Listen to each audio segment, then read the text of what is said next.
स्वागत है आप सभी के पसंद यूट्यूब चैनल राय एजुकेशन में। सभी मित्रों को सुप्रभात। Very good morning to all of you. आज के मॉर्निंग सेशन में आज के प्रमुख अखबारों से कई महत्वपूर्ण अपडेट को कवर करेंगे, जिसमें उन्नतर शिक्षक भर्ती की अपडेट के बारे में चर्चा करेंगे और भर्ती के फैसले पर टिकी निगाहें सभी की है, उस पर विशेष चर्चा करेंगे। इसके अलावा नई शिक्षा नीति को जो मंजूरी मिली है MHRD मिनिस्ट्री द्वारा, जिसको अब शिक्षा मंत्रालय घोषित कर दिया गया है नई शिक्षा नीति के तहत, उसमें क्या क्या प्रमुख बदलाव हुए हैं उस पर तो वीडियो कल आप लोगों को देर शाम में मिली है।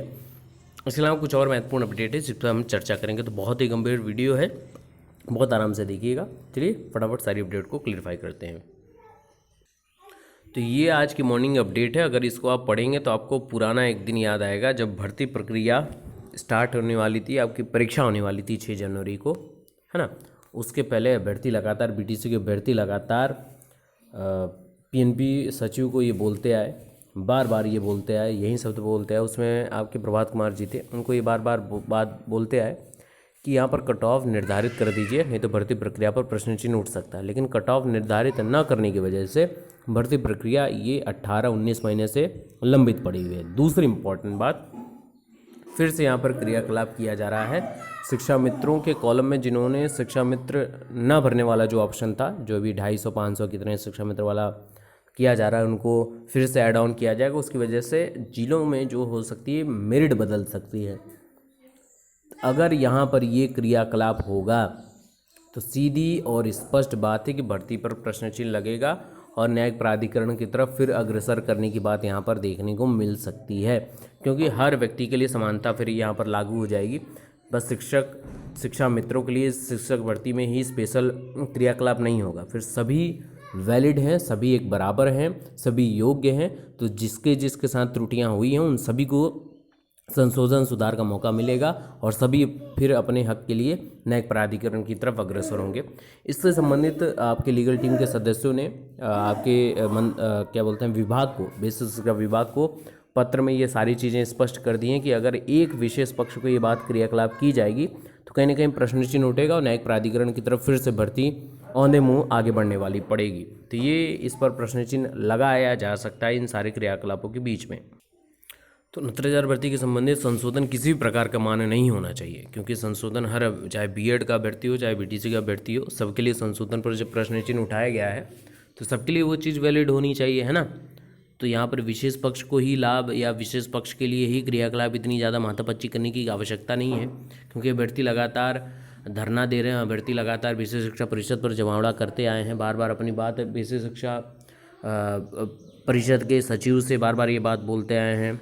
वहाँ के विभागीय कह सकते हैं कि जितने लोग हैं, अफसर हैं, उनसे बार बार बात बोलते हैं कि संशोधन का मौका दिया जाए। न्यायिक प्राधिकरण की तरफ से कई बार बात हो चुकी है, लेकिन वहाँ पर उनके लिए कोई दरवाज़ा खोलने की आशंका भी नहीं होती है। लेकिन विशेष पक्ष के लिए एक सारे क्रियाकलाप किए जाते हैं, ऐसा क्यों? ये एक बहुत बड़ा प्रश्न चिन्ह है। इसी को देखते हुए जिला आवंटन का जो फॉर्म भरते वक्त कॉलम 14 में ब्यौरा नहीं भरा गया था, तो अब इनका संशोधन करके शामिल करना न्यायोचित नहीं होगा। इसके लिए सचिव परिषद को ज्ञापन दिया जा चुका है और आज इसी संबंध में फिर से आपकी मुलाकात होगी और स्पष्ट तरीके से बताया जाएगा कि इस तरीके से भर्ती को फंसाने का कार्य ना करें जिससे आगे भर्ती प्रभावित हो। अब ऐसे अगर आप देखेंगे तो इनका कहना है कि शिक्षा मित्रों का उल्लेख न करने से नहीं मिला था वेटेज अंक। कम मेरिट वालों का, भैया तुम भरे नहीं हो फॉर्म में, शिक्षा मित्र वाला लीगल पॉइंट वहाँ पर मेंशन ही नहीं हुआ है, तो कहाँ से ये क्रियाकलाप होंगी? 68,500 में तो भी ऐसा होना चाहिए था, वहाँ पर ऐसा नहीं हुआ। लेकिन 69,000 भर्ती विशेष में ही ये सारे क्रियाकलाप क्यों बार बार उल्लेखित किए जा रहे हैं, ये सबसे इम्पोर्टेंट बात है ना। तो ये बात समझनी चाहिए सभी को। और भर्ती के फैसले पर सबकी निगाहें टिकी हुई है। परिषदीय स्कूलों की 69,000 सहायक अध्यापक भर्ती परीक्षा के बाद करीब 2 माह से ये जो भर्ती अभी तक अधर में लटकी हुई है, इस मामले की सुनवाई सुप्रीम कोर्ट में चल रही थी। कोर्ट ने फैसला सुरक्षित रख दिया, जो कि किसी भी दिन सुनाया जा सकता है। आसार है कि इसके बाद भर्ती प्रक्रिया आगे बढ़ सकेगी। हालांकि राष्ट्रीय पिछड़ा आयोग में भी मामलों की सुनवाई चल रही है। बेसिक शिक्षा परिषद के प्राथमिक स्कूलों में अंतर्राष्ट्रीय शिक्षक भर्ती का परिणाम मई में जारी हुआ और जून में ये क्रियाकलाप जिला आवंटन किया जारी किया गया। काउंसलिंग के पहले दिन ही कोर्ट ने उस पर रोक लगा दी। हालांकि हाईकोर्ट के 2 जजों की खंडपीठ ने एकल पीठ के आदेश को पलट दिया था, लेकिन इसी बीच शीर्ष कोर्ट ने शिक्षा मित्र को पदों को रोकने का आदेश जारी कर दिया था। इससे भर्ती रुकी हुई है और कोर्ट ने पिछले दिनों दोनों पक्षों के दलीलों को सुनने के बाद फैसला सुरक्षित कर लिया है। अब इम्पॉर्टेंट बात ये है कि किसी भी दिन फैसला सुनाना जाने का आसार है, लेकिन आपको ये फैसला जो है लगभग 7 से 15 के बीच में, मैंने ये बोला 15 के आसपास आपको देखने को मिलेगा। बहुत अभी जो है अभी सबके हाल ही में रिटर्न सबमिशन सबके हुए हैं, चाहे पक्ष हो, विपक्ष हो, सरकार हो, तो उन सारे रिटर्न सबमिशन को कोट करने में, ऑर्डर को मेंशन कराने में, फिर रिलीज़ करने में कॉज लिस्ट आएगी। कॉज लिस्ट में डेट मेंशन होगी कि इस डेट पर इस समय आपका ऑर्डर रिलीज़ कर दिया जाएगा, फिर उसके बाद ऑर्डर आपके समक्ष होगा। तो अभी थोड़ा सा समय इसमें लगेगा। हालांकि इन सभी चीज़ों के बीच में ये जो बातें चल रही हैं, इस पर एक प्रश्न चिन्ह उठना तय सीधी बात है। अब इसके पीछे रीज़न देखिए, यहाँ पर सबसे इम्पोर्टेंट बात है कि जो नोतरा में 250 नए शिक्षा मित्रों के चयन से कई जिलों में मेरिट बदलेगी। चयनित होने वाले शिक्षा मित्र मनचाहे जिले में तैनाती पा जाएंगे, लेकिन कम मेरिट वालों को दूसरे जिले का रुख करना पड़ सकता है। वजह यह है कि शिक्षा मित्रों को गुणांक वेटेज अंक मिलने के कारण अन्य से बहुत ज़्यादा हाई हो जाएगा। हालांकि अभी तो सॉफ्टवेयर में सुधार कौन करेगा, इसी को लेकर दो संस्थान आमने सामने हैं। अब विश्व शिक्षा परिषद के ऊपर ये सबसे बड़ा दामोदार है कि वो इस पर क्या कदम लेता है। हालांकि सभी लोग एकजुटता के साथ इस पर बातचीत कर रहे हैं और स्पष्टीकरण मांग रहे हैं विश्व शिक्षा विभाग से। अब अगली अपडेट जो है वो है कि नई शिक्षा नीति को मंजूरी मिल गई है। 34 साल बाद पॉलिसी में बदलाव। सरकार ने कहा 2035 तक हायर एजुकेशन में 50% नामांकन का लक्ष्य है। नई शिक्षा नीति 2020 के तहत सभी स्तरों पर संस्कृत और सेकेंडरी स्कूल लेवल पर विदेशी भाषाएं पढ़ाई जाएंगी। अब यहाँ पर नई शिक्षा नीति से शिक्षा की तस्वीर बदलने का क्रियाकलाप किया जा रहा है, और इन सभी क्रियाकलापों के बीच में सबसे इम्पॉर्टेंट बात यह है कि सभी कोर्सेज़ को, जो एजुकेशन फील्ड के कोर्सेज़ हैं, चाहे डीएलएड हो, बीएलएड हो, बीएड हो, सबको सम्मिलित करते हुए सम्मिलित कर दिया है, बीएड के बराबर कर दिया गया है। तो जो अभ्यर्थी डीएलएड वाले या डीएड वाले हैं, जिसको बीटीसी हम लोग बोलते हैं, या बीएलएड वाले हैं, उनका समक्ष अब कोर्स जो है, जैसे 12वीं के बाद आप 4 साल का इंटीग्रेटेड बीएड कोर्स करेंगे। जो बीएलएड आप करते थे वो सब इक्विवेलेंट हो गया बीएड के। ग्रेजुएशन अगर आपने कर लिया है तो आप 2 साल का बीएड कोर्स कर सकते हैं, और अगर आपने पोस्ट ग्रेजुएशन कर लिया तो आप 1 वर्ष का बीएड कोर्स कर सकते हैं। अब यहाँ पर नई शिक्षा नीति को मंजूरी मिल चुकी है। जैसे ये लागू हो जाती है उसी समय से मान्य हो जाएगा। अब ये देखना ये बात है, क्योंकि कोरोना काल चल रहा है, हर चीज़ों में एक्सटेंशन देखने को मिल रहा है, तो संभावित है कि इस वर्ष से अगर लागू नहीं होता है तो अगले वर्ष से आपको ये सारी क्रियाकलाप सही तरीके से देखने को मिल सकती है। और इसी स्पष्टीकरण के लिए मैंने यहाँ पे देखिए शिक्षा के लिए दृष्टिकोण 2 वर्षीय बीएड और डीएलएड, अब बीएड नाम से जाना जाएगा। इसमें अगर मैं बात करूँ यहाँ पर, तो यहाँ पर जैसे ही आप नीचे आएंगे, एक मजबूत अभ्यास के प्रशिक्षण के लिए स्थानीय स्कूलों में लंबे समय के लिए विद्यार्थी शिक्षण भी शामिल होगा।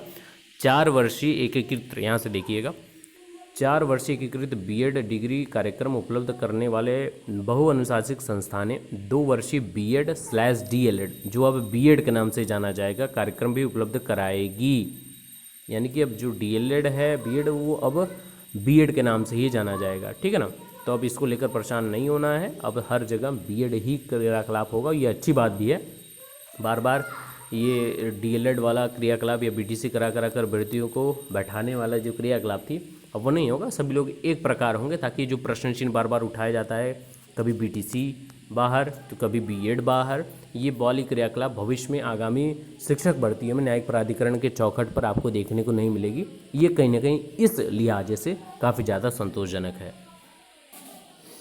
अब नई शिक्षा नीति का जो मसौदा है, उसकी विशेषता, जो मुख्य बातें, चाहे स्कूली शिक्षा हो, चाहे उच्चतर शिक्षा हो, उससे संबंधित आपको ये सारे क्रियाकलाप चाहिए तो आप हमारे टेलीग्राम ग्रुप से, राय एजुकेशनल जो हमारा चैनल है, इसी नाम से हमारा टेलीग्राम ग्रुप है, उससे ज्वाइन हो जाएगा। आपको पूरी पीडीएफ वहाँ पे मिल जाएगी। स्कूली शिक्षा से रिलेटेड आपको पूरी पीडीएफ नए शिक्षा नीति के पढ़ने की आवश्यकता नहीं। जो उसमें विशेष चीज़ें हैं उसको अलग से हाईलाइटेड करके ये अलग से बनाया गया है। ठीक है ना। 2025 तक पूर्व प्राथमिक शिक्षा का सार्वभौमिकरण होगा। आंगनबाड़ी केंद्रों को मजबूत बनाया जाएगा। नए प्री प्राइमरी स्कूल खोले जाएंगे। प्राथमिक शिक्षा के साथ लिंक किया जाएगा। मध्याह्न भोजन कार्यक्रम का विस्तार किया जाएगा। कई इंपॉर्टेंट चीज़ है ना। उच्च शिक्षा और ये सारी चीज़ें पूरी बहुत अच्छे से डिफरेंस क्रिएट करते हुए सारी चीज़ें यहाँ पर आपको देखने को मिलेंगी, ताकि आप पूरा जो पीडीएफ है, काफ़ी लंबा पीडीएफ है, उसको आप पढ़ने से बचेंगे।